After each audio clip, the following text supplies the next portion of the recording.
When you walk through a storm, hold your head up.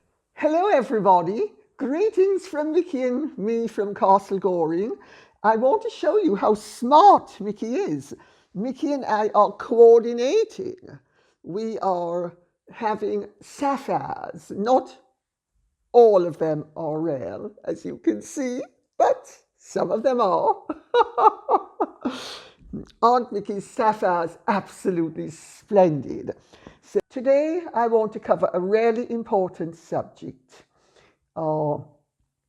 which is not only the fallout from the Oprah interview in terms of the threats to everybody's civil liberties as a result of the way that both CBS in America and ITV in England have handled what is really a complete disgrace, the way they've handled the matter, but also possibly even more ominous, how the BBC have for over a year now, I gather, been trying to shut down one of the most popular YouTubers called Alex Belfield, who has a show called The Voice of Reason.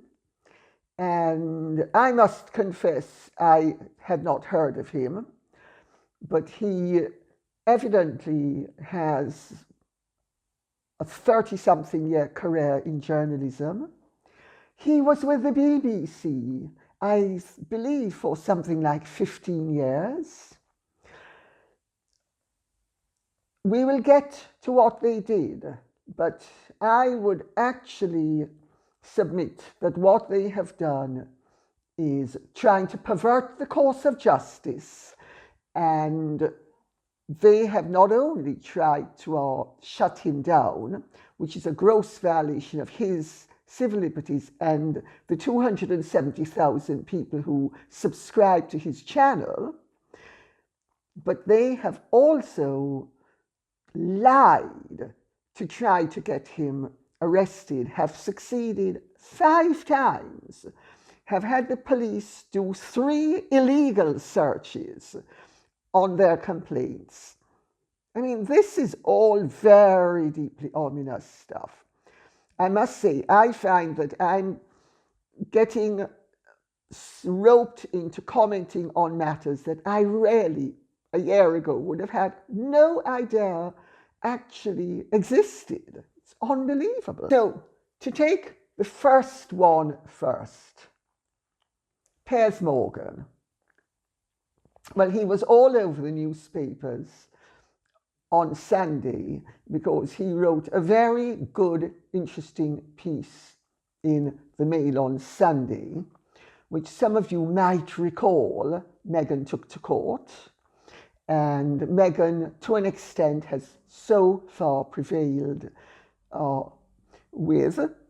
And he basically was saying what an outrage it is that he has been dismissed, because he really was dismissed, for giving a valid opinion, as it turns out, an opinion shared by the majority of the people in this country.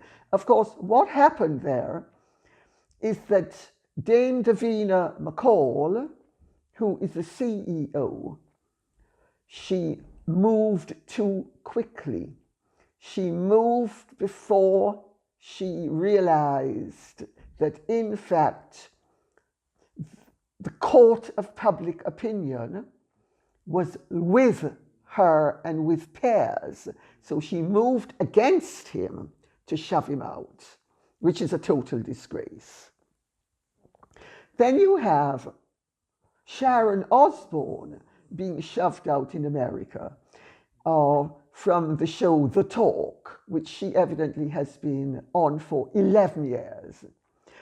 And she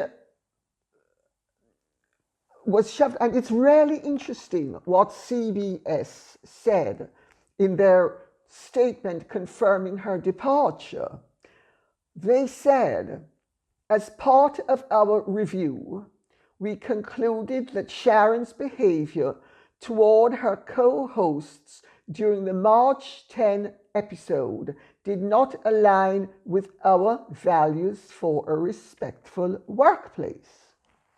Well, that may sound all very good and well to people in New York and LA, but I know it doesn't sound very well to people in Wichita, Kansas, or Missouri, or Minneapolis, because the reality is the average American, I have no doubt, can discern the truth just as readily as the average Britisher or the average anybody else. I have a great deal of faith in the ability of the average man and woman to have a nose for the truth. Children do, and most people do not grow out of it to any large extent. The fact of the matter is, if you look at that exchange, Sharon Osborne, who is half the size of Cheryl Underwood, is sitting in a low seat, while Cheryl Underwood is sitting at an elevated level, like she's the empress on the throne. She is much bigger than Sharon Osborne. You could actually almost see the seating arrangements right there were prejudicial. I mean, if you were looking for what was truly going on, you could see that there was a level of intimidation just by the seating arrangements, that Cheryl Underwood was going to be the authority figure and that Sharon Osborne was going to be in the subservient position. Just look at the clip. Don't take my word for it. Then Cheryl Underwood declares in the most declamatory manner about Piers being a racist. Now, Piers is not a racist. Anybody who knows Piers or knows of Piers or has looked at Piers knows he's definitely not a racist. And Sharon Osborne simply asked her, educate me. How? I don't think he's a racist. You tell me how. And on the basis of that, CBS has decided that Sharon Osborne, not Cheryl Underwood, was disrespectful. Cheryl Underwood was not disrespectful when she was mouthing off like the Incredible Hulk about Sharon Osborne's friend and actually a colleague of mine being racist. She was mouthing off from a point of complete ignorance and a rank prejudice, because you cannot accuse somebody of racism when they are not racist and they are a completely different race from you, and you are playing the race card. You are the one who is being racist. I actually would encourage people in America to object to CBS. We all have a voice and we should be using it. We live in very dangerous times. Our civil liberties are under threat in a way that they have not been since the 1930s. Except in America, where in the late 40s and early 50s, you had the McCarthy era.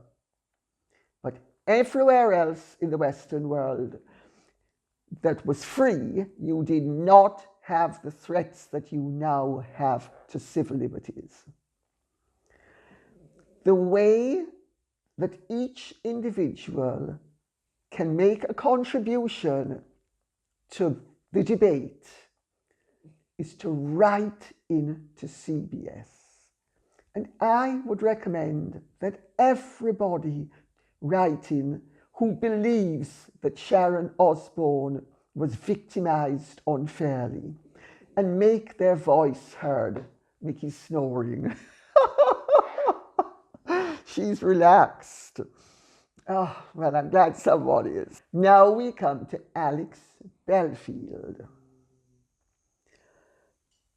Alex Belfield is a very provocative journalist who finally got fed up with towing the line and discovered that he actually wanted to fight for what he believes is right, for freedoms. If you go on to his channel, Alex Belfield, The Voice of Reason, before you even get onto it, when you open up the YouTube page, there is something about the BBC demanding that he be muzzled.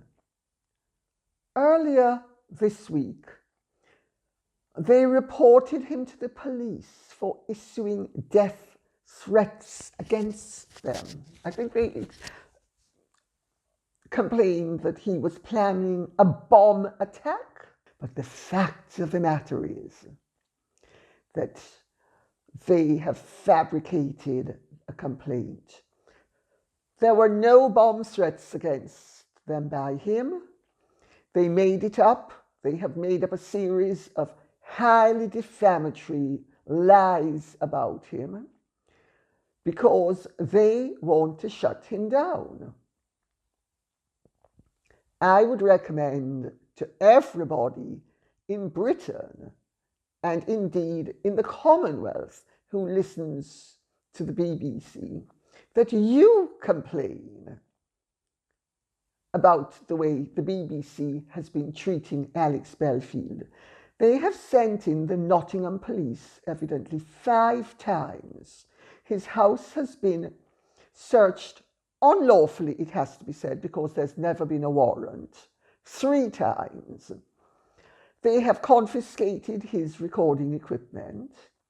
Then they're supposed to return it and don't return it in a timely manner. He is at the moment suing them. He is suing left, right, and centre, which means he is suing you and me, the taxpayer, because it doesn't come out of the BBC's pocket, it comes out of our pockets.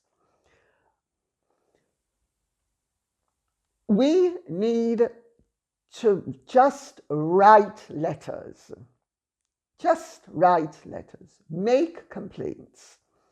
You know, one of the reasons why Piers Morgan was dismissed was that Meghan Markle and her PR team, who are very activistic, and remember, she is proud to be a political activist, which often means a troublemaker. But let's take a leaf out of their books, because one of the things that she did to get Piers Morgan dismissed was she not only made a complaint specifically about him saying that he didn't believe a word she was saying, which, as it turns out, he was absolutely right to do, because no 3 words out of her mouth stack up. Also, they got their goons and encouraged the goons to encourage other goons to make a complaint about Meghan, which they hoped would get Piers Morgan dismissed, and they succeeded.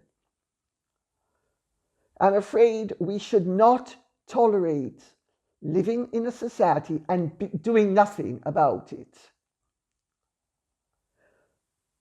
When people attack our civil liberties, there is something we can do, and we should do it.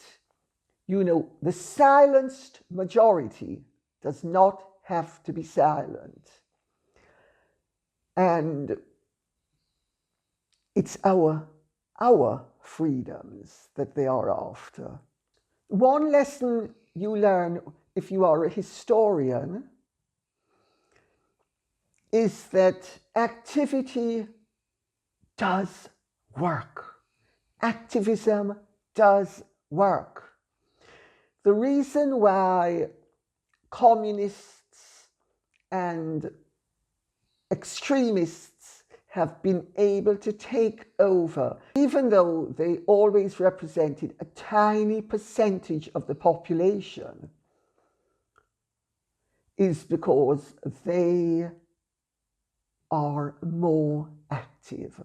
They're the ones who wait to the bitter end of a meeting, run it out, everybody else leaves to go home to feed their children, to kissy with their lovers, leaving them to wrap up the meeting in their favor. We need to understand that there are times in life when we should take a leaf out of their books. And this is one of them. And I would just leave you with Pastor Niemöller's quote. First they came for the socialists, and I did not speak out because I was not a socialist. Then they came for the trades unionists, and I did not speak out because I was not a trades unionist. Then they came for the Jews, and I did not speak out because I was not a Jew. Then they came for me, and there was no one left to speak for me. We're not at that stage yet, but we will get to it. If apathy prevails, we will get to it. I actually have a great deal of faith in the average person.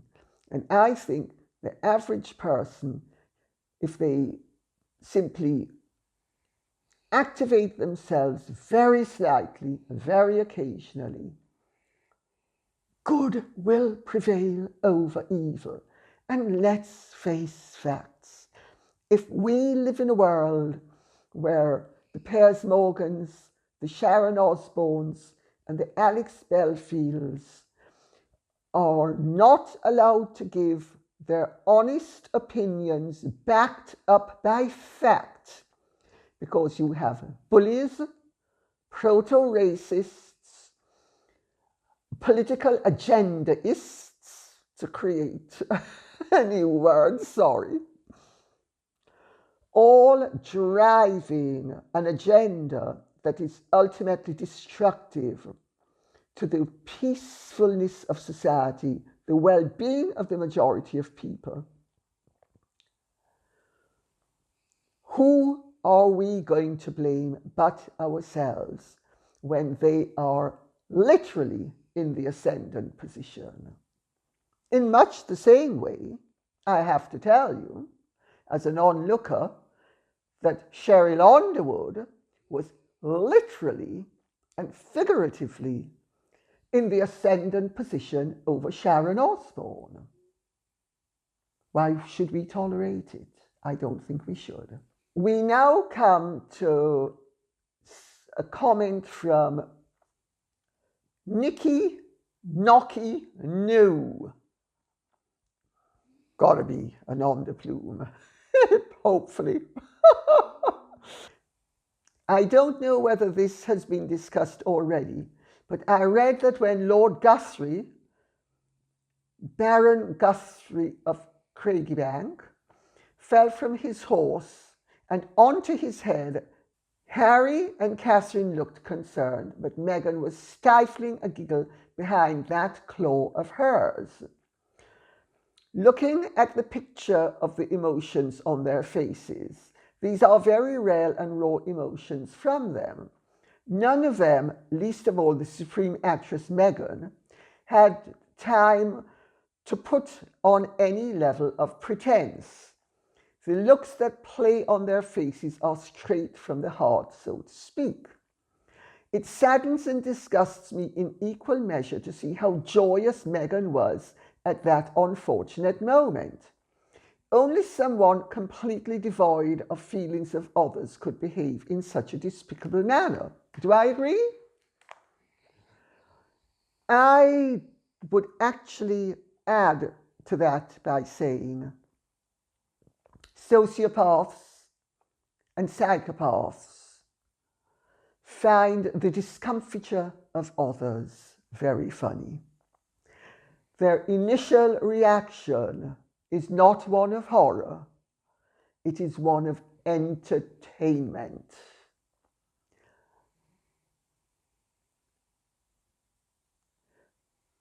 I have looked at the clips of that incident. Lord Guthrie, who is a very eminent member of the armed forces,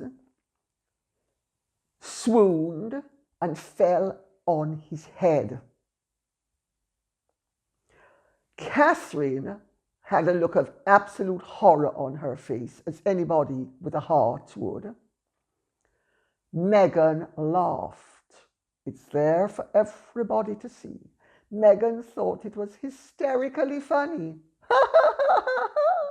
Akin to the order that she gave the BBC when her show with Oprah was going to be aired, that they were not to have any old white men reviewing it. She most likely thought, look at that, this old white man falls down and hits his head. Am I really going to have a really good laugh? Is he going to be dead? I mean, it's madness. It's madness. It's madness. I mean, but it's a mirror into her soul. And I have to tell you, the more that emerges from the public, because the public are wonderful, they are on top of things in a way that no one human being could be.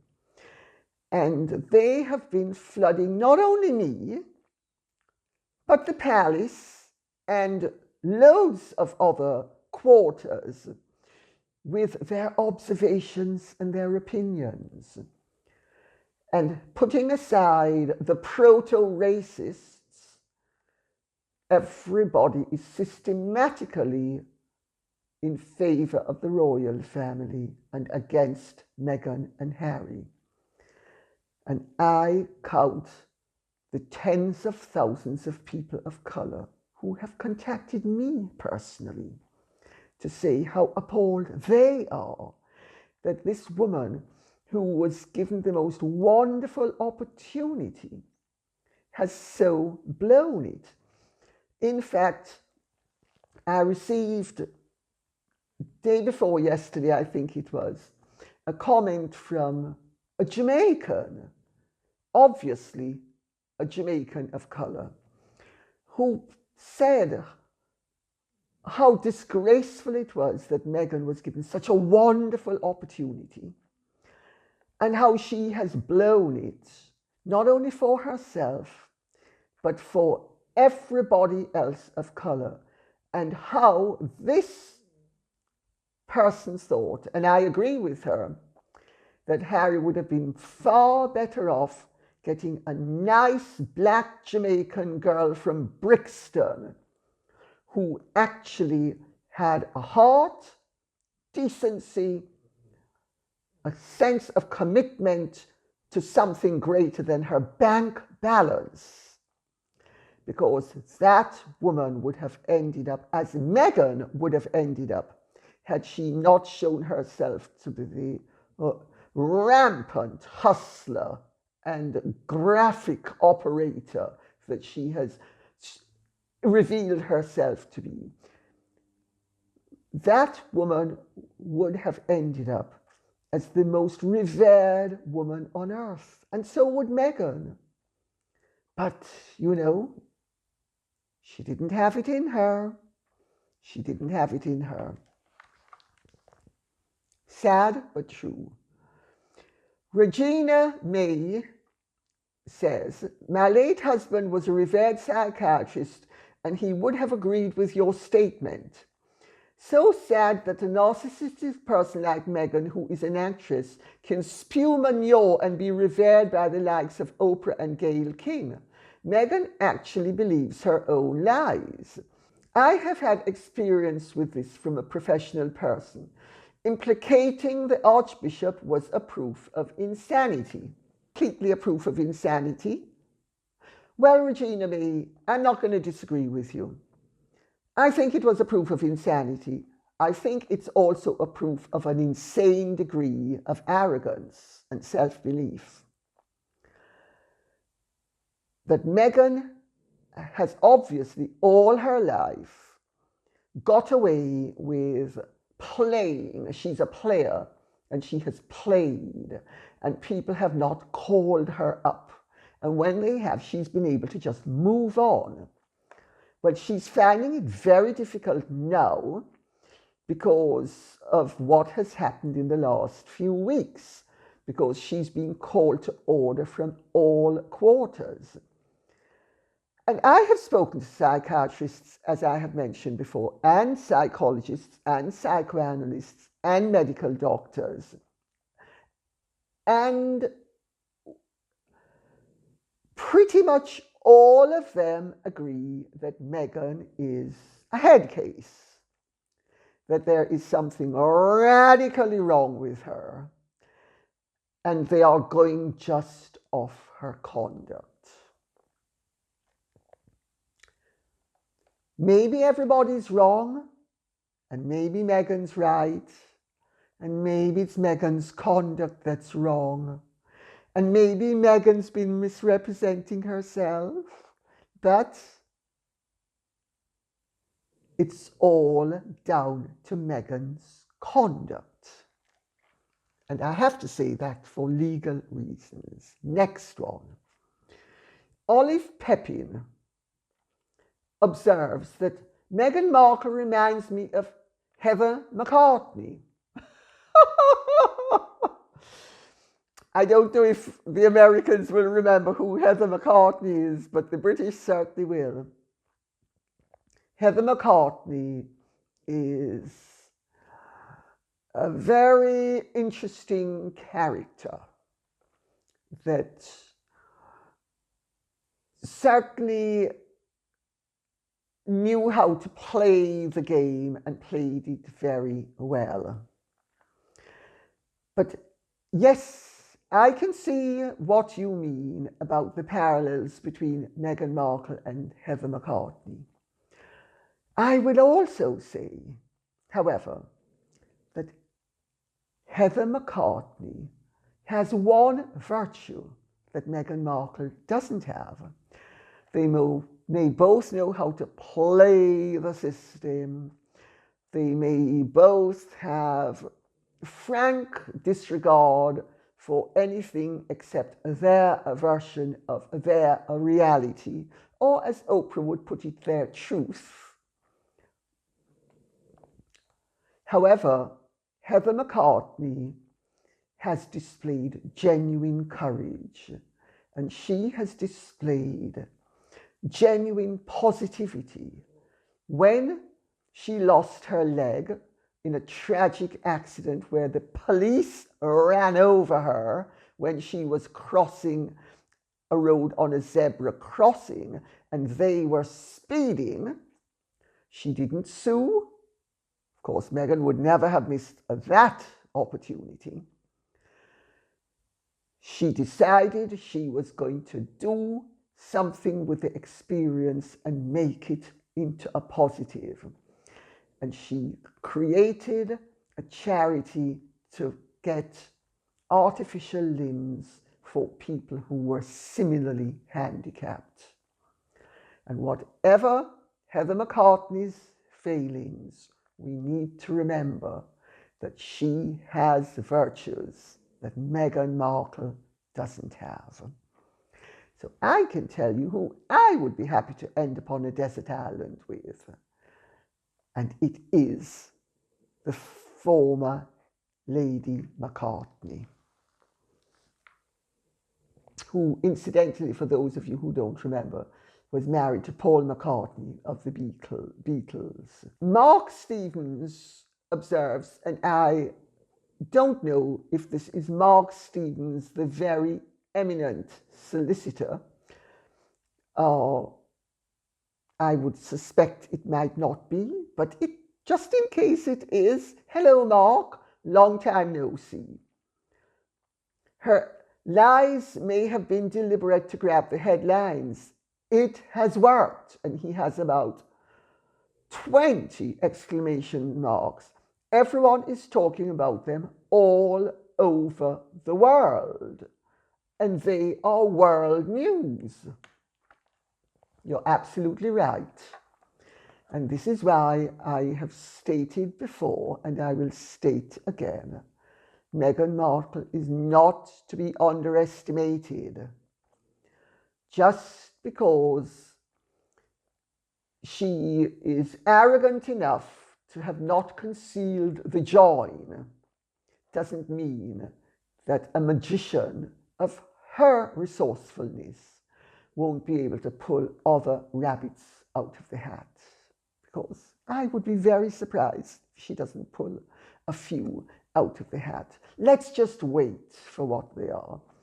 Because remember, Meghan has the proto-racists, the people who would like to weaponize black versus white on her side. And they are a powerful lobby because they are playing for major stakes. They are playing for a preferential position in Western society, which will ensure that they are in the top seat. Shades of Cheryl Underwood on the talk, while everybody else will be in the low seats, like Sharon Osborne was. That's the reality of what is happening. It is absolutely unconducive to positive race relations. It is a gross perversion of what good race relations entail. And that's all I have to say for the moment. Thank you very much for listening. I hope you have enjoyed this. Please remember you can ask questions by entering them in the comments section. And please like, subscribe, share, and press the notification bell. Thank you very much.